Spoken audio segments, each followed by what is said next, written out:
We're back with John Reeves, and he's from the Transport Users Association. And John, I believe you've got a few tips for AT, which I can imagine what this is going to say, on how to save money.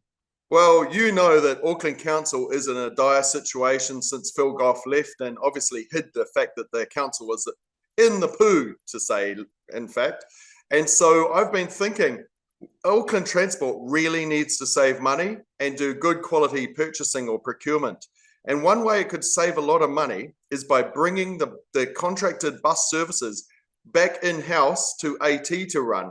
Because at the moment, Auckland buses are run by an Australian company, a large American company, and a Scottish company, and a tiny weeny little New Zealand one has a tiny little number of contracts. But generally, probably 95% of all the contracted services by AT are run by multinationals from overseas. And now they're not doing it. What's the purpose of that? Why did they put under that regime? They've tended to do the contracts and won the tenders, but you've got to remember, those multinationals are not doing it for the love of Auckland or the love of ratepayers. They're doing it to make a lot of profit, and they are doing it successfully. And of course, all those profits get shoveled off across to foreign countries. So why not bring the ownership of the buses back into the control of Auckland Transport or Auckland Council? Is it possible, John, that they're doing it more economically, more efficiently, and perhaps better? Or is it clearly not, because they haven't been able to find any bus drivers.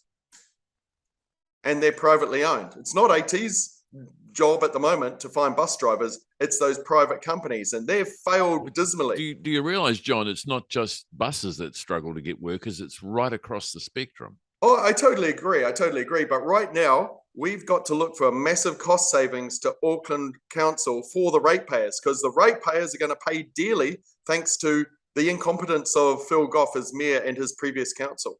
So I suggest bring the buses back in to ownership or management directly by Auckland Transport. Now, don't forget, those foreign bus companies don't actually own the buses. They actually lease them. So those bus fleets in Auckland are actually leased by third parties to the foreign-owned companies who then provide the services to Auckland Transport. So let's get rid of these foreign services. Yeah, that's like a middleman, isn't it, John? Leases the buses. It's an unnecessary middleman almost, isn't it? Totally. And we're talking tens of millions of dollars in profit.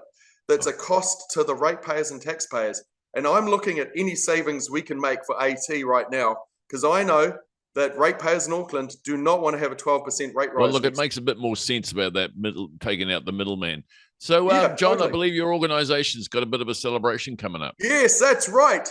Today, actually, Councillor Mike Lee put on Facebook to remind me that 8 years ago, we set up the Public Transport Users Association, and there was a group of us from all different political persuasions set it up to represent public transport users. And we've had 8 years of battling Auckland Transport and a number of ministers of transport, mainly Phil Twyford and Michael Wood. But I've got to say that we've survived where Auckland Transport isn't surviving. So we've clearly done something right.